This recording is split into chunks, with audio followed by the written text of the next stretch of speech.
Hello students, आज के video में हम पावर यानी कि शक्ति के मात्रक और वेमी सूत्र के बारे में डिस्कशन करेंगे। तो हम जानते हैं, हम लोग पढ़ चुके हैं कि शक्ति कार्य करने की दर को हम शक्ति कहते हैं, अर्थात शक्ति बराबर होता है कार्य बटे समय। तो हम ये भी पढ़ चुके हैं कि कार्य का एसआई मात्रक क्या होता है, जूल, और समय का एसआई मात्रक होता है सेकंड।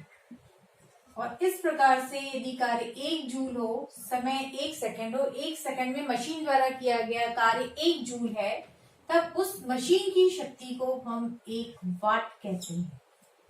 राइट? तो ये जो है 1 जूल पर 1 सेकंड जो होता है वो 1 वाट के इक्वल होता है। ये हो गया एसआई मात्रक। राइट? अब उसके बाद में हम सीजीएस मात्रक देखते हैं। यहीं पर कार्य का सीजीएस में होता है मात्रक होता है अर्ग, समय का सेकंड। मशीन द्वारा 1 सेकंड में किया गया कार्य यदि 1 अर्ग है, तब उसकी शक्ति जो होती है, या सीजीएस मात्रक उसका सिर्फ ओनली होता है, यहाँ पे एक स्पेशल नहीं कहा गया, ओनली सीजीएस मात्रक होता है अर्ग प्रति सेकेंड।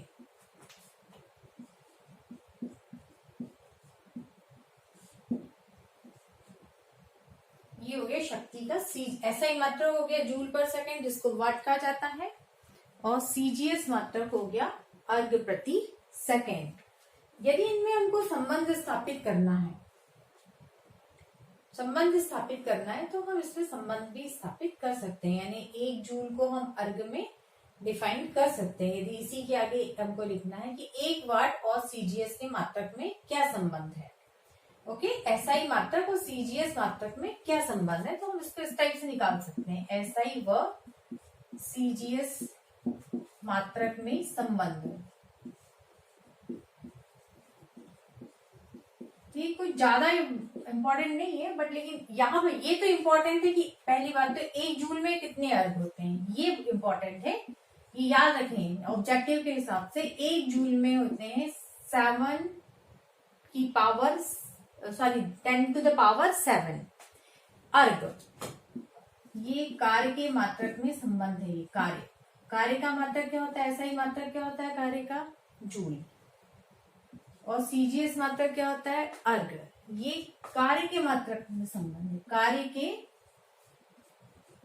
एसआई व सीजीएस मात्रक में संबंध है। ये याद रखिए ऑब्जेक्टिव के हिसाब से,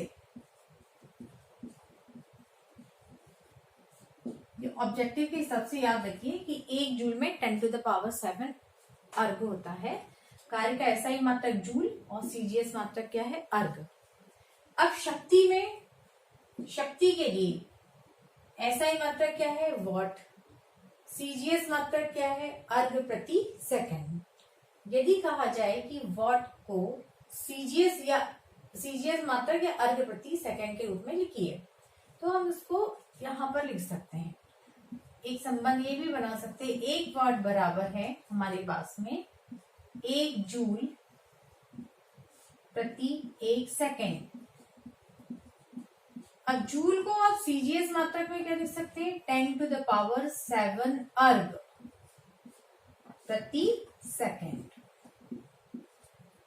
ये संबंध हो गया एसआई व सीजीएस मात्रक में संबंध,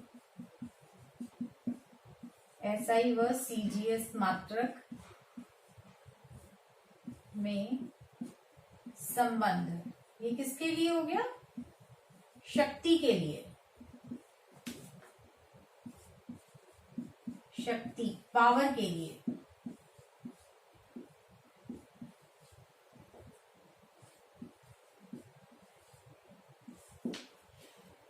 और कार्य के लिए 1 जूल में 10 to the power 7 अर्ग, और शक्ति के लिए 1 वाट में 10 to the power 7 अर्ग प्रति सेकंड होता है। ठीक है, तो ये सिंपल हो गया, रिलेशन हो गया, ये हटकर हो गया थोड़ा सा, लेकिन हम सिर्फ शक्ति के मात्रक पर ध्यान दें तो शक्ति का मात्रक क्या होता है, वाट होता है। 1 वाट 1 जूल पर सेकंड, या 1 जूल पर सेकंड को हम 1 वॉट कह सकते हैं। और सीजीएस में शक्ति का मात्रक होता है अर्घ प्रति सेकंड। ये सीजीएस मात्रक हो गया शक्ति का। शक्ति के अन्य मात्रक भी होते हैं, अन्य मात्रक भी होते हैं, किलोवाट, मेगावाट, ये अन्य मात्रक हैं। 1 किलोवाट में होता है 1000 वाट, यानी 10 to the power 3 watt. Okay, 1 megawatt में होता है 10 to the power 6 watt. Okay, और सबसे प्रचलित मात्रक है ये जो हम लोग लिखने जा रहे हैं, शक्ति का सबसे प्रचलित मात्रक ये होता है हॉर्स पावर। शक्ति का सबसे प्रचलित मात्रक इंग्लिश में बोलते हैं एचपी। मैं सुना होगा आपने, मशीन ये इतने एचपी की है, यानी कि इतने हॉर्स पावर की है, जिसको कि हम कहते हैं हॉर्स पावर, यानी कि अश्व शक्ति। तो 1 हॉर्स पावर यानी कि 1 अश्व शक्ति में होते हैं 746 वॉट, सॉरी 746 वॉट या जूल पर सेकेंड, वॉट की जगह जूल पर सेकेंड। ये सबसे अधिक डेली लाइफ में यूज होने वाला मात्रक है।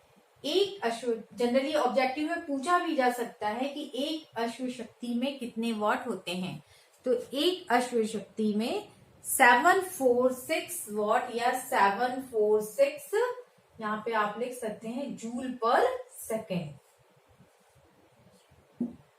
746 जूल पर सेकेंड होते हैं, राइट।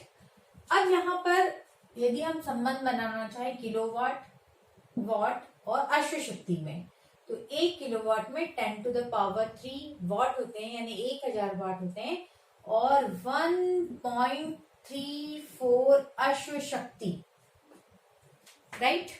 कभी पूछा जाए कि 1 किलोवाट में कितने अश्व शक्ति, ऐसा भी पूछा जा सकता है। 1 किलोवाट में कितने वाट, या 1 किलोवाट में फिल इन द ब्लैंक्स अश्व शक्ति। तो याद होना चाहिए 1 किलोवाट में 1.34 अश्व शक्ति होते हैं, राइट। तो ये हो गया वॉट